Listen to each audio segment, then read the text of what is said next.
মৰমৰ নৱম শ্ৰেণীৰ ছাত্ৰ ছাত্ৰীসকল, তোমালোকক মোৰ ইউটিউব চেনেল টপ ৰিয়েললৈ স্বাগতম জনাইছোঁ। আৰু আজি আমি আৰম্ভ কৰিবলৈ ওলাইছোঁ সংখ্যাংকন পদ্ধতিৰ উচ্চপন্থী গণিত বিষয়ৰ সংখ্যাংকন পদ্ধতিৰ যিটো চেপ্টাৰ আছে, এই চেপ্টাৰৰ দশমিক সংখ্যাক দ্বৈত সংখ্যালৈ পৰিৱৰ্তন কৰাৰ পদ্ধতিটো, ডেচিমেল টু বাইনাৰী। এতিয়া ধৰোঁ আমি ইয়াৰ সংখ্যা এটা 78 এই সংখ্যাটোক দ্বৈত সংখ্যালৈ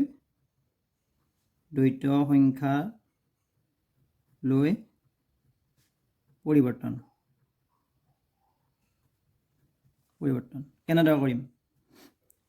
এতিয়া আমি দ্বৈত সংখ্যা মানে হ'ল বাইনাৰী নাম্বাৰ। বাইনাৰী নাম্বাৰছৰ দ্বৈত সংখ্যা পদ্ধতিত আমাৰ দুটা সংখ্যা ব্যৱহাৰ কৰা হয়, এটা হ'ল 0 আৰু এটা হ'ল 1।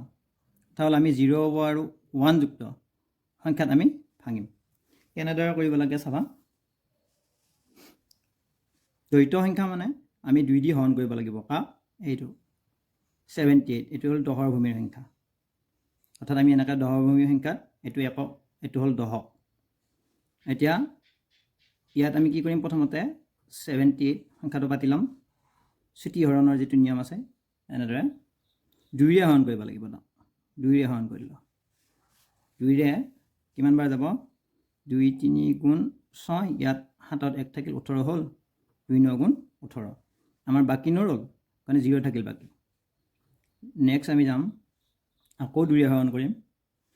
2ৰে 2 এগুণ 2, 19 হ'ল। 2 9 গুণ 18, অৰ্থাৎ ইয়াতে কিমান বাকী থাকিল? ইয়াতে 9, 1 বাকী থাকিল। এনেদৰে আমি বাকী থকাটো বাহিৰত এনেদৰে উলিয়াই নিম।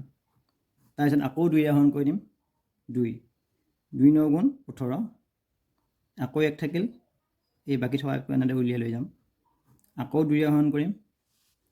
2 4 গুণ 8, আৰু 1 থাকিল। আকৌ যাম আমি 2ৰে, 2 2 গুণ 4 হ'ল, 0 থাকিল বাকী।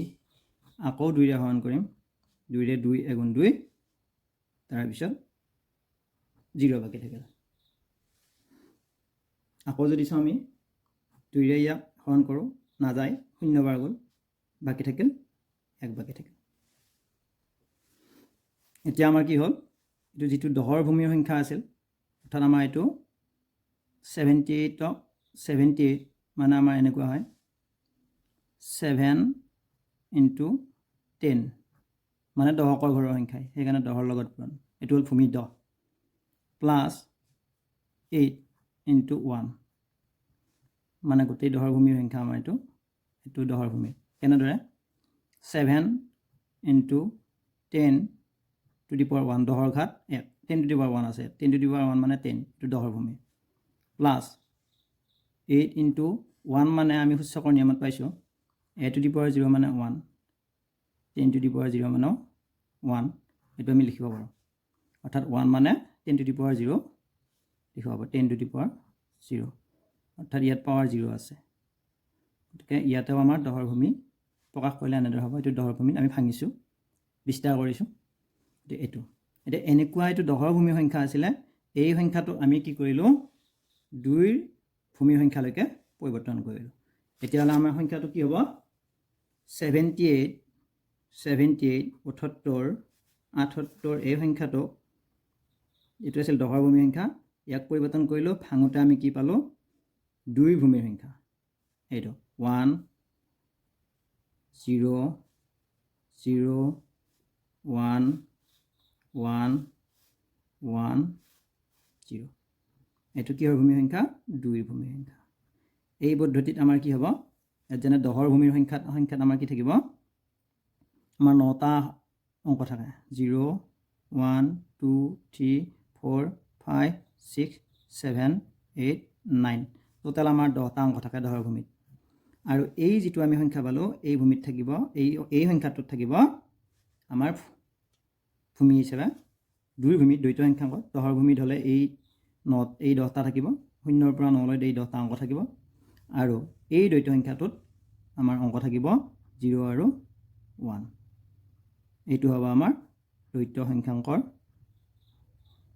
সংখ্যাৰ পদ্ধতি। এতিয়া এনেদৰে আমি কি কৰিব লাগিব? যিকোনো দহৰ ভূমিৰ সংখ্যাক আমি 2ৰে হৰণ কৰিলে আমি এনেকুৱা এটা সংখ্যা পাম আমাৰ সংখ্যাকেইটা এনেদৰে এইকেইটা মই দেখুৱাই দিছোঁ এইকেইটা চিৰিয়েলি উহাই গ'লে